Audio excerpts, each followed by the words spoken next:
Welcome to part 2 of my how-to making of my diorama, the sharpshooter.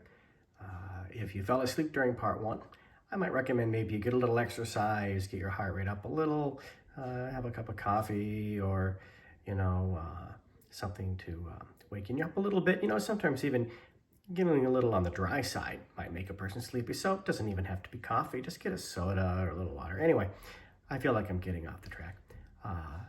So, welcome to part 2. I hope you enjoy it. I mean, how can you not enjoy a diorama with cows in it, right? So I figured you guys might be bored and would want to be bored further. So I'm going to show you how the lights are going to be wrapped around the airplane. There's a lot of dead space between the lights, kind of dead wire, so to speak, that I have to stash somewhere. So what I'm going to do is repeatedly wrap the biplane wings with the wire. It serves two purposes. It distributes the lights, and it also gets rid of all this extra wire that I don't want. Now, probably doesn't need to be said, but you want to make sure the airplane is really, really well glued down to stuff. I already knocked a couple struts off. That's not a big deal. You probably won't see them anyway, but I'll probably just glue them right back on. But the main body of the airplane and the upper and lower wings have got to be pretty securely anchored. So I put a bunch of glue down last night to anchor these, whatever I had on hand. I used Mod Podge for some, Elmer's for some. Weld Bond is good. I'm going to try not to obscure that break in the wing here, because if I can still keep that visible, I will, but I don't know. Remains to be seen. But the basic idea is everything, the wires, the lights, has to be covered by the cotton balls. So I need to always remember while I'm doing this that not to put the wire in places I don't want cotton ball. For instance, I don't want to go under the whole airplane in the back, because I don't want to have to obscure any of those parts. So I'm really just trying to put the wire in places where I want the smoke and I want to illuminate the color in the cotton ball smoke. One thing about Hobby Lobby that, well, I find it interesting just from a sociological standpoint is, it's a humongous store and it's got just about everything a man probably would not want. And when I walk in there, it's usually interesting for me because I'm like always the only dude in the whole place. And like people will walk up to me and ask me, do I need help finding something? What am I looking for? And so on. And these aren't even people who work at Hooby Looby. These are like just concerned passersby who think I'm, some middle-aged lost child in a place like that. Now, admittedly, it's fun to wander around in there and look at the 900 different Santas they have around Christmas time, or the 400 different jack-o'-lantern Halloween things they have around Halloween. But I just find it funny that I seem to cause a scene by being the only dude in the store whenever I show up. So I've always wanted to go up to the front desk and say, excuse me, where's your arts and crafts section? That's kind of a running joke in our family, that I have a remarkable talent for stating the obvious. Well, I'm going to keep stringing lights here, and when I'm done with the lights, I'll show you how I am hopefully going to be putting colored cotton ball smoke on them. And fire. And explosion. Every dude with an airplane diorama likes a good explosion. Well, I'll go back to handheld now, but you can see how I've got the lights kind of distributed. There's lights that are very close to the engine compartment and where the fuel cell would be, which I think would be anterior. And then they wrap around and come around to the back and a little bit to the side. I would imagine the wind may be blowing from the front of the airplane towards the back. They go up a little bit in the air, not tons. And so I'm going to try to wrap my cotton balls around there. That almost didn't come out right.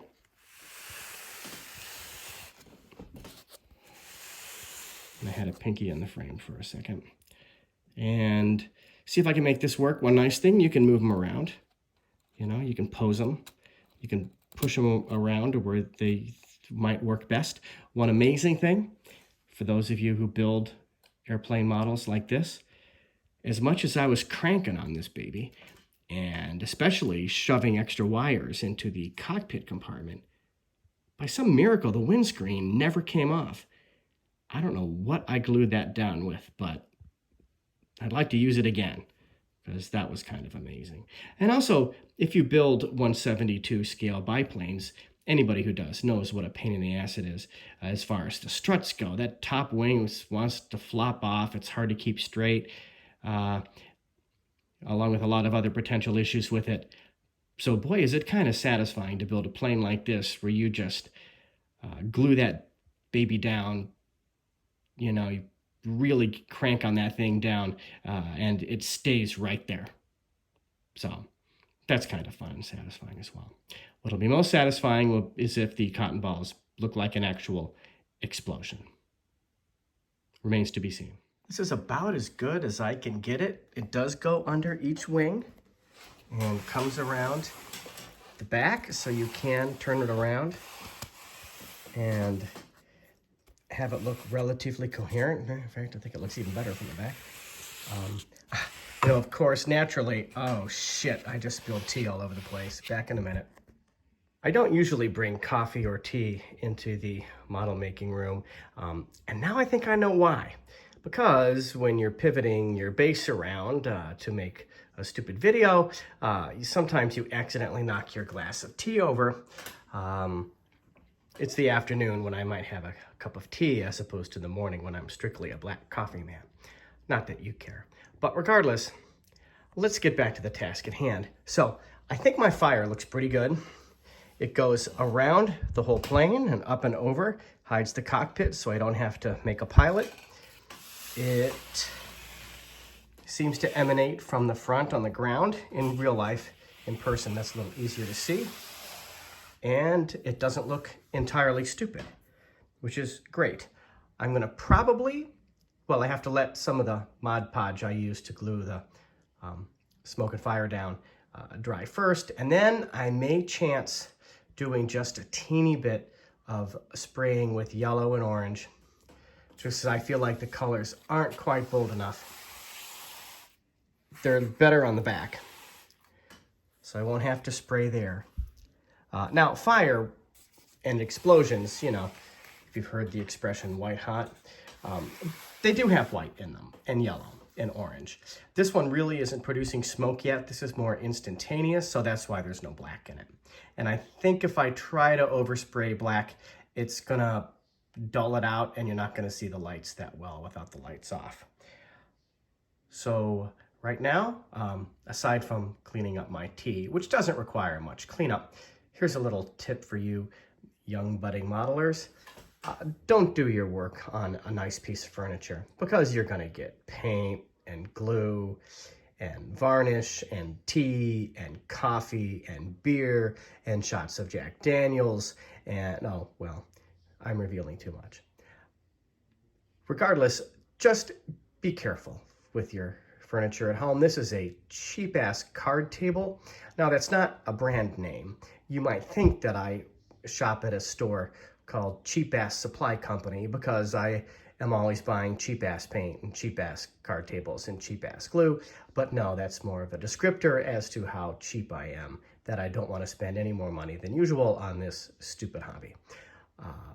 Especially because sometimes the kits are expensive. Gotta save money where you can. All right, so I gotta prop up my sheet here so everything dries off and let the paint dry. The glue dry, and then I'm gonna try to paint just a teeny bit without ruining my airplane or spilling anything. So a lot to see right now since I last videoed the diorama. I fleshed out the terrain quite a bit.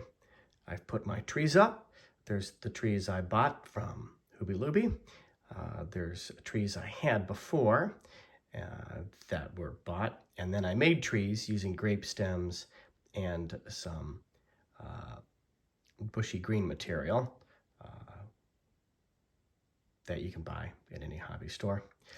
The trees themselves, the ones I bought, come unpainted brown plastic trunks. Anything that comes unpainted plastic, I always paint over. So I painted that with my brown paint, and then I did some dry brushing of black to accentuate some of the ridges on the trunks. The grape stems I've also painted a little bit. Actually, they look quite realistic sometimes. Just highlighted those. And then I even paint the tops of the trees a little bit, since the foliage that comes with them, or in a pack you buy from a hobby store, is always the same color. So I used a olive green, I used an avocado green, and then I even used a little bit of light brown that might represent some dead leaves. I think it does seem to help. It's not immediately noticeable, but I think your brain registers it as more realistic than if it was all the same color. As I've said in the past, I also do the same for the field. There's lots of different layers of various types of turf and green grass. And then on top of that, I've put some wildflower mix with a base of very fine yellow wildflowers that I got off the internet, not very expensive. And then I took a more coarse yellow wildflower mix in the past, and I colored some of those red and purple, and I accented it, the base yellow mix with that individually, because you don't want to overdo it. And I took a very fine tipped toothpick that I cut to create that small tip, and dipped that in white paint, and then just dotted a few places to create what hopefully look like white flowers, something like daisies, something like that. It's easy to overdo. I still have concerns. Maybe I've overdone it a little bit in this area, but when you pull back and look at the diorama as a whole, I don't think it looks too bad.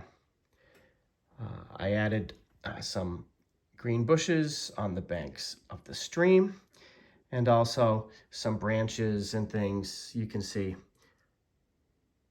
inside the forest, because the forest floor is not entirely clear of debris and things like that. I've been working on painting my soldiers, and those are almost done, and I'm going to put those in place. And then it's a matter of making my sign, which I have a couple ideas for.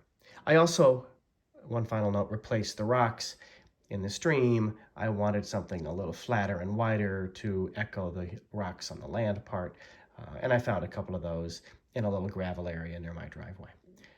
Again, if you can find something outside that's free, that's usually better than what you can buy. I think it's all starting to come together. Well, I think so. And then just a few more steps, and then I'm done.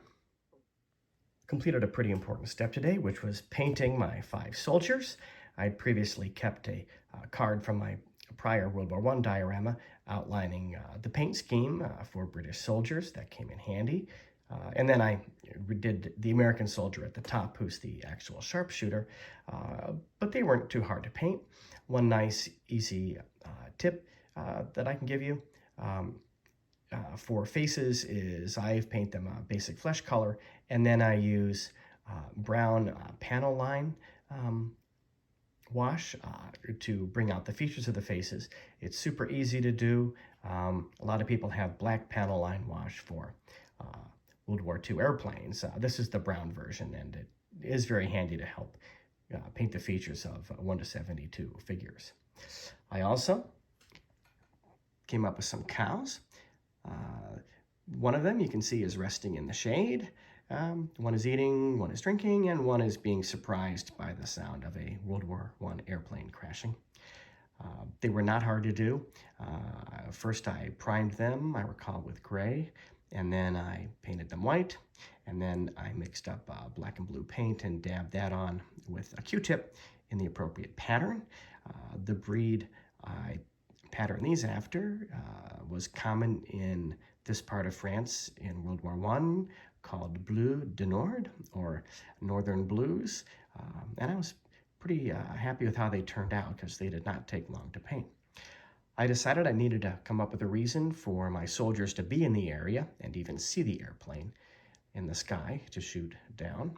And I thought, well, what if they were visiting or had just recently buried 3 comrades, which I think is a nice, interesting contrast to what otherwise looks like a beautiful summer's day, is to put 3 blazing white crosses to mark the new grave right in the middle of the diorama. I like those sorts of contrasts anyway in a diorama where I can get them. So I made those out of little toothpicks and painted those up and glued them down, and then put some fresh earth on top that I glued with liquid glue. Lastly, there's kind of my Easter egg, which is I've hidden a little French boy back here who was out on an outing of his own, maybe to play in the creek, and all of a sudden he gets to see a German biplane get shot down with a single shot by a sharpshooter. And so he's sitting on a tree stump waving his jacket in the air, yelling incroyable, or magnifique, or whatever a French boy would yell at the time. I don't remember as much high school French as I thought I would. But you can use Google Translate if you really want to know what French people yell when they see biplanes shot out of the sky. In some, getting really close to being done. I'll get you back in focus here. And I think the last steps are going to be glue the men down. Shouldn't be hard. Just kind of bothersome because they always want to fall over. And do the stream, and then put my title card up.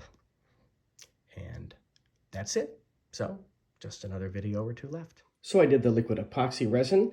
I tried to do it all in one go from top to bottom, but the stream really isn't level. So there were some parts that were too shallow. So I redid the top and bottom to make them a little deeper. And then I had to add a little bit in the middle to smooth out so you didn't see the epoxy resin join between where I had redone the top. But that all gets pretty well covered up when you do the varnish, which I'll apply to create some surface ripples, which is the next step. And then, basically done after that. I'll give you a tour of the whole thing at that point. The stream is essentially complete. I've put my acrylic varnish on to create little waves, and also some ripples around some of the rocks and logs that have fallen in, or were in the stream. My figures are all in place. Pretty much everything is done. Just got to let this dry, and then I'll be putting my sign on, my label on, and then I'll give you a little tour of it. All right, so I'm done. The title of the diorama is The Sharpshooter by Jingo the Yanks Got Him. The story goes such as this. You've got 5 soldiers on an outing. The outing being to visit the new graves of some comrades killed in combat. They hear the sound of a German biplane approaching, and then they see that. And the American, who you can tell because he's got the rifle and the hat, pulls out his rifle, and since he is a crack shot, he, through skill or luck, shoots down the airplane, which explodes on contact with the ground. Also observing the festivities is a little, well, don't want to cover him up with my shadow, French boy who throws up his jacket in delight when he sees the biplane crash. And maybe some more disinterested observers include some cows who are grazing, one sitting under the tree in the shadow of the tree. That dark patch to the left of that cow is actually a shadow. The title card I did this way, so it looks like a silent movie title card, because I think the whole story sounds like a silent movie melodrama type scene that you might see in a film in the post-World War I era. So I thought I would make the title card to reflect that, because it's probably not the most realistic story, but I think it makes for a neat little vignette. Things I'm happy with in this diorama. I think the stream in general turned out pretty good. I think I've got a nice variety of foliage on the margins. The wildflowers are all right. They're a little heavy here in the middle, but then again, it's a sunny summer in France, so I think you'd see a lot of wildflowers. I like the cows. I like my figures. The explosion, I think, turned out okay.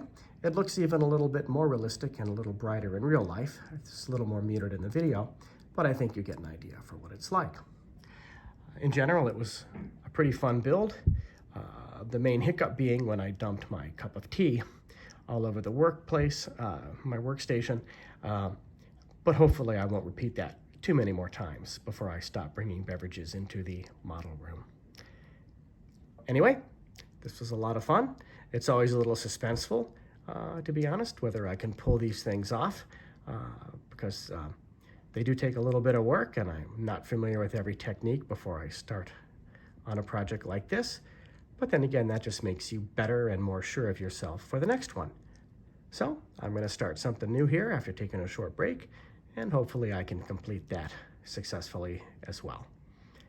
Until then, have a good one.